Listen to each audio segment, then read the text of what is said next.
I'll tell you in a minute. Hey guys, it's Ted Bogert. Welcome back to the Ted Show. This man here is a longtime mentor. Used to be my giant big boss back in the day when I was real young, and I was scared to death that I didn't want to make him mad.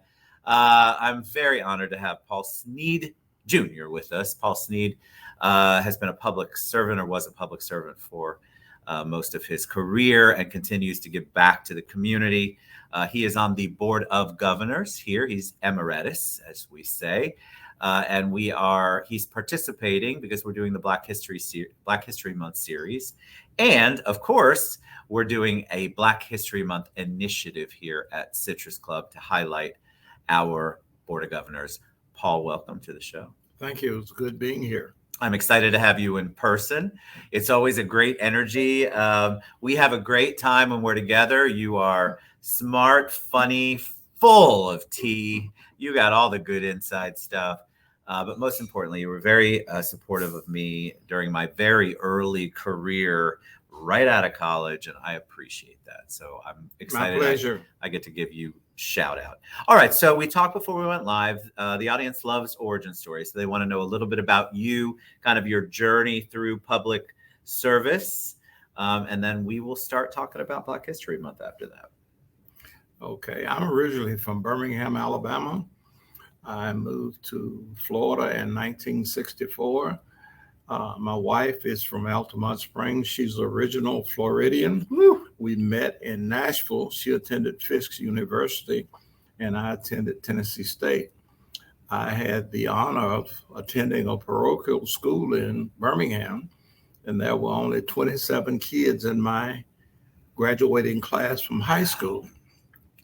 One of the unique things is I didn't have a Black instructor until I got to Tennessee State.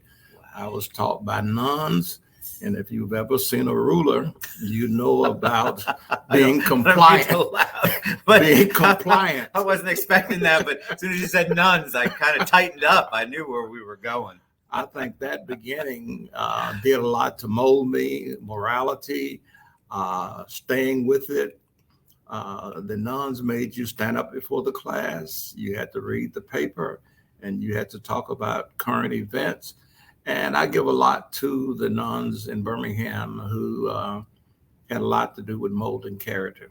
I love that. And you have been a public servant your entire professional career. Is that correct? That's Tell them true. about that. So you started, I think I read somewhere in the bio, 1966-ish or something crazy. Tell us about that journey. Why public service? Well, when I moved to Altamont Springs with my wife, we stayed in Birmingham for a year, and she really didn't like the cold weather, so she's a native Floridian.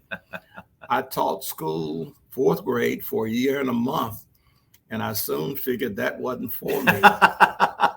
And I had a gentleman to come out to the school that dealt with delinquent young people, and I queried him about a job. So I started in 1966 with Children and Family Services, and I was involved with 33 years with HRS, children, the detention homes, mental health, AFDC, the whole gamut in 4-county area here. As I said earlier, I did that for 33 years.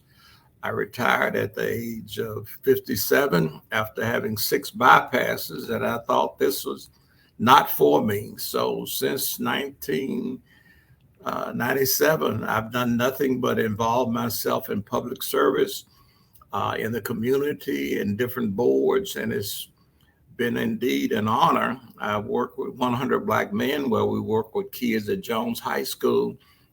A friend of mine, Ron Rogers, was the founder, and he convinced me to be the founding president. So we've collected about $2 million to help young people from Jones High School to go off to college. We've been successful. We have people in the Ambassador Corps. We've had young people that finished Cornell. We've had some lawyers. And I'm very gratified that we've had that kind of success with the kids from Jones High School. Where did you get your heart for public service? Did you grow up like that? Was your family Did your family give back? Because I think it takes a very special human being to really dedicate their lives to giving back, to be a public servant, a servant leader. Did you grow up with that? Was it innate? Did you learn it? Tell us. Well, I grew up, both of my parents were educated through the 12th grade. They did work in the community.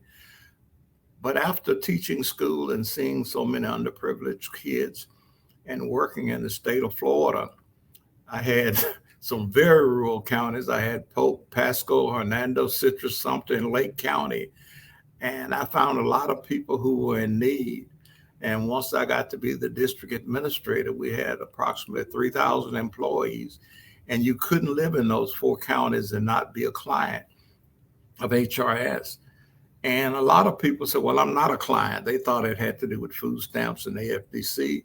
But at that time, we had the health department, we had vital statistics, we had birth certificates. Yes. So everybody in that particular area was a client of ours. And it was indeed a rewarding, taxing job. But we had some good outcomes, and I feel very fortunate to have been involved with that work. It helped. I worked way down the line from Paul in the ADM, which is alcohol, drug abuse, and mental health. And I just remember when I would go to a meeting and I knew you were going to be there. Of course, there was all that fear. Not that you ever created it. It just, you're the big dude. You were the head man in charge. And so we would sit in meetings, and what I distinctly remember is your passion for helping. It didn't matter that you were the big boss. You were really interested in what not only your employees were saying, but really to get to a viable solution, which in some of those instances, I was on the TPR committee a lot. We had a committee or a group terminating parental rights. You just had a passion for what you were doing. And there was no going into it thinking that you had already had preconceived notions. You really listened to everybody. And I just remember that clearly. And that's what a leader does. And so a servant leader, it's so important to have that. So I reflect very fondly on my time at HRS because of you and because of the leadership that you showed during that time. And that is not an easy job for all of you in it. God bless you, because any part of, now it's called DCF, right? Any time that you are working and you are trying to work on a shoestring budget a lot of times, and you are trying to make an impact, change lives, it is taxing. It is gets on you. You have 6 bypasses. You know, these are the things that happen. But when you have a love for it and a passion and you want to help people, what you do is palpable. And I give you great respect and lots of kudos. Thank you. Let's talk about Black History Month. Mm-hmm. February is Black History Month. We're doing a series here. Do you celebrate Black History Month with your family, you personally? And if so, what do you do? Well, that's a misnomer. Every day is Black History. I have 2 children who have been very fortunate. And I've got 3 grandchildren. One of the things you have to do, and I grew up in Birmingham, Alabama, and what the community was Dynamite Hill. And the 4 little girls that were killed at the church, the windows at my house shook. I live about 6 blocks from where the church bombing was.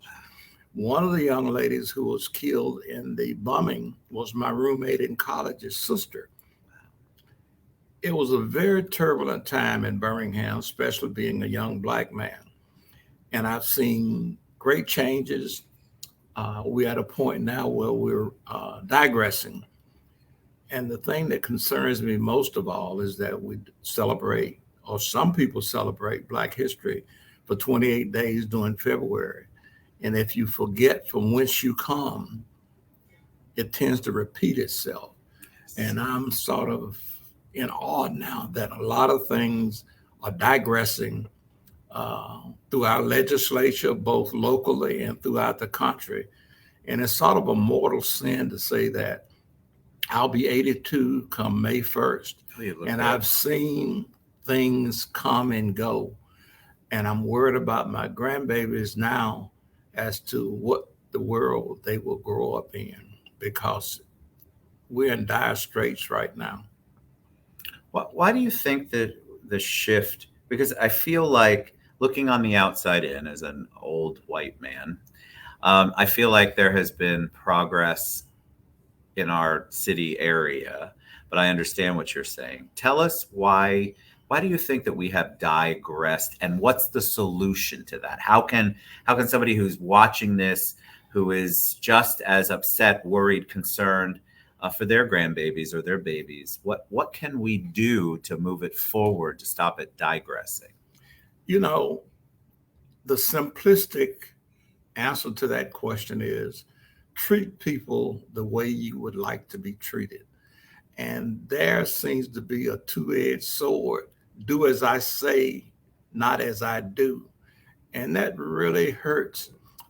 With the pandemic, it hasn't helped at all. A lot of people have cloistered themselves. A lot of people are breaking out of their shell, and we're having a lot of violence and what have you. And I think it's a mental health problem. And it's hard to say, but I think 24-hour news has been a deterrent because we hear things lickety split and people are reacting to it. And as I said earlier, do as I say and not as I do. And that greatly concerns me for our health, both physically and our mental health. We are on a collision course. Which I think is why, and I'll ask you this, you sort of touched on it. I think it's one of the reasons, one of the many reasons why having a month to celebrate and to focus and bring awareness, it's not the answer, but it is where a lot of dialogue can begin to take place and continue to take place. That's why it's so important to not just have a picnic or a happy hour for Black History Month. It's really to roll up your sleeves, get your hands dirty, figure out what it is that we can do as a community, globally and locally, to move it forward, move the needle forward and not backwards. So, what would you say? Why do you think having the month is important? Well, I think it is important, but people like yourself that are highlighting it, a lot of people just tune it out. Some of our local television stations have snippets of people who have been there and done that. And I'm concerned about the young people, their attire, their disrespect, and what have you. So those are the people that are going to be our future and are going to be in charge when we're in nursing homes and ACLFs. And I'm really concerned as to the hate and the friction that we're going to have to live with. Education is the key, and formal education is one thing, but street sense and love one another and don't mistreat each other. And there is quite a friction going on. And some of it comes from our leadership.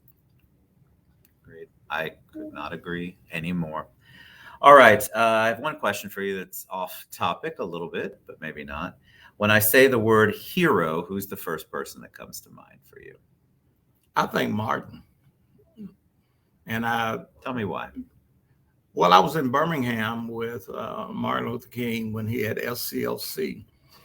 And the nonviolent thing is, it takes a lot of strength to do that. I was in Nashville, Tennessee, when the riots were going on and the sit-ins were going on at the Crest and what have you. And I don't know whether you call it chicken or violent, but I never participated in that because I don't think I have the wherewithal to be nonviolent. And I've seen young ladies with syrup and sugar sprinkled in their hair. And why? Why did that kind of thing happen? And Martin, with his nonviolent people like Andy Young and John Lewis. John Lewis was at Fisk with my wife. And that wasn't a thing that just got as he became adult. When he was in college, it was the same John Lewis. He gave of himself. And I really mean that. He gave of himself for the good of our country. I agree. All right, Paul, if they want to find out more about you, reach out to you. Mr. Snead is not on social media. What is that? And that's okay. I love it. But I feel like you have this amazing legacy. You have this information. You have this life experience that humanizes, puts real emotions, a real human being, which is why these shows and this awareness is so important. I have a great deal of respect for Martin Luther King Jr., but it's so amazing to hear your stories of it, your first hand account. And that's the kind of emotion that I think motivates people. That passion motivates them. So if they want to reach out to you, is there a good way for them to do that? Well, I do it with some trepidation. I don't text and I don't do email, but I have a phone, 407-719-9740. But I tend not to answer it if the name isn't in my phone. That's right. Because with spam and all the crank calls you get, as I said, I'm 82 and I don't need any kind of aggravation in my life. Ted Bogert is a special person in my life, and I consented to do this because of Ted Bogert. And a lot of people see you as an old fart and they don't want to listen to you. So what does he do? And he doesn't do any of the social media and stuff. So I tend to work with young people at Jones High School. They're sort of a captive audience. And with young people now, they sort of push you off to the side as you don't know what you're talking about. But I've been involved with about 15 boards in Central Florida, and I was in a position to make a difference. And I would advise any young people to involve yourself. There are three things you have: treasure, involvement, and there are others that you can involve. Don't sit on the sideline. The biggest thing we have now is the ballot. And if you don't vote, I don't even want to talk to you.